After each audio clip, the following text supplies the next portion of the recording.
Thank you, Senator Reeby and the committee for having me today. Excuse me.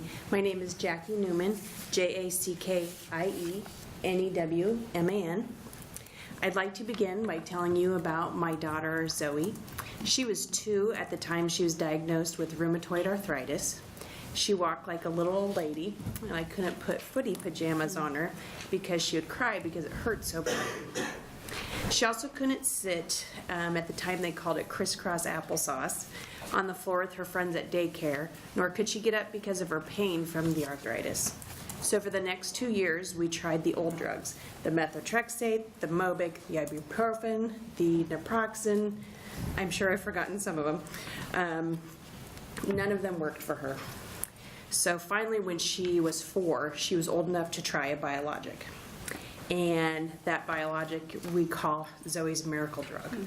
So for the first time in her life, as a 4-year-old, she was running. She was able to play with her friends and be a normal child. So this bill, LB 481, is near and dear to my heart, of course, because it helps our daughter to function as her peers do. Fast forward to today, Zoe's now 12 years old, and she's playing basketball. If you've seen 7th grade basketball, it's much more physical than I remember. She's playing soccer, beats on her little brother like any normal kid. Zoe also has a condition called uveitis, which is a type of arthritis in the eye.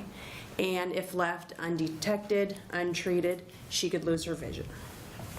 Her biologic keeps that in check and makes it so that she doesn't have the flares and she doesn't lose her eyesight. So it has saved that for us.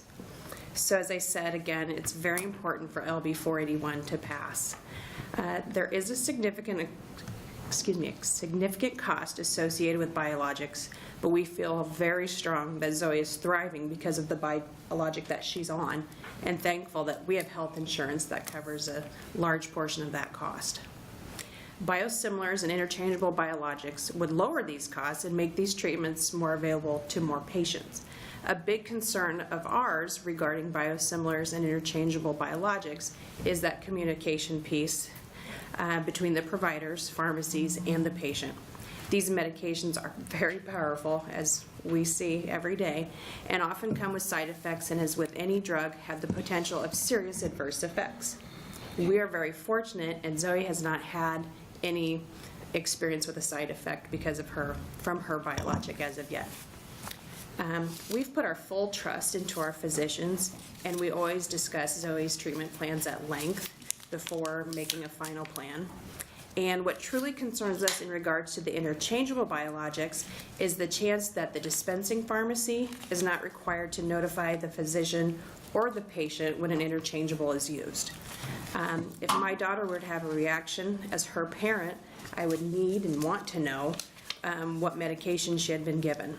There'd be no way to track the side effects and adverse events to each particular biosimilar or interchangeable biologic if the patient and physician were unsure of what medication was actually administered. This would undermine the relationship between the physician and the patient. This is why I fully support the passing of LB 481 with the communication component included. Thank you for your time. Thank you. Thank you, Senators, for listening to me today. My name is Allison Johnson, ALLYSONJOHNSON. And today I want to first start by talking to you about my disease. So it had taken 18 months for my family to find out what disease I had. And at this time, I was very young. It was an 18-month stretch of my parents being told that I was faking my pain for attention, that they were the ones who were faking it for attention, and that there was just nothing wrong with me. Now, this went on for 18 months, as I had mentioned twice before, and one night at my grandma's house, very late at night, I had a pain-induced seizure due to my juvenile arthritis. So that led to my diagnosis at 3 years old. My doctor took one look at my hands and said to my parents, "There's something wrong with your daughter." So in first grade, my school nurse had sat in my class with me and told everyone, "Allison is a little different. She has arthritis." And that was really embarrassing for me.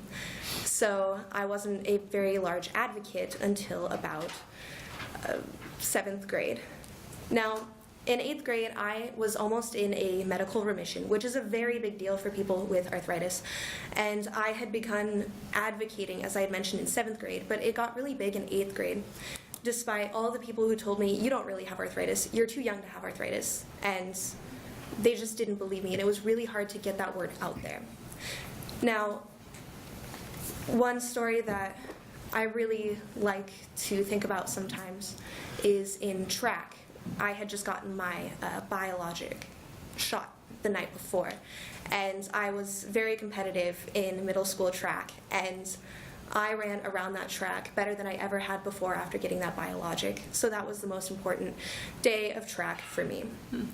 Now, in 9th grade, despite competing for the track season before that, I was told that I could no longer run. This was really, really devastating for me when it came down to the fact that I had competed for an entire year before that, and I was going into a remission. However, my training that summer was so intensive that my arthritis had come back with a vengeance.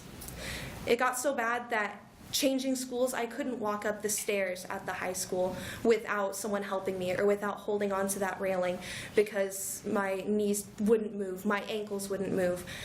But I found solace in advocacy. I started junior counseling at Camp Spirit, and this was the point where my advocacy became something bigger than myself. It was for all of the children with arthritis, because if you've ever seen all of those kids at Camp Spirit, there's so much love and so much appreciation for one another because we all know who is going through what. Now, most people at Camp Spirit are able to walk normally. They're able to run and play. However, there are some girls who end up in wheelchairs, who can't run and play with all the other girls at the camp, who can't do all the other activities with the other girls at the camp, and this is because they aren't able to get the same medications that many of us are able to get. Now, when we consider the patient pharmacist and the doctor, we need to look at a story. About a year ago, I was actually really sick and I needed an antibiotic, and if it weren't for my patient taking a look at the different ingredients that was in that antibiotic, I actually could have died because of the reaction that it would have had with another one of the medications that I was taking. So that's something that we really need to keep in mind when we are talking about the communication, is because the biosimilars can have the same effect because of the way that they're made up. We need to make sure that we know how this is going to react with the patient's other medications and the way that the patient's disease works. So with that in mind, with hearing a personal story and hearing some of the things that could happen if we were to not pass this bill, I hope that you are in support of this bill as well. Thank you. You did a very nice job. Thank you. Other questions? Senator Howard. Thank you, Senator Reedby. Did you visit with us last year about this bill? Okay, so what year are you in school now? I'm actually a senior, and this year I was actually able to run, and I did get 5th place at a meet for cross country. So. Oh my goodness, that's wonderful. Well, thank you for visiting with us again. We appreciate it. I had a question before you run off. Yes. And that was, I believe you said that some of the others, I think you said some of the other girls were not able to get the medication that you were able to get. Was that because they didn't qualify medically, or? I'm afraid I don't know the details for those other girls. However, I do know that they weren't able to find those medications. We in the Arthritis Foundation like to call them medicine cocktails, because sometimes we have to just figure out what works for our certain disease, how it works for our certain disease. So they just haven't found their medicine cocktail yet. Okay. I just wondered if it was a financial denial or something like that. Are there other questions of this young lady? Hearing none, thank you very much.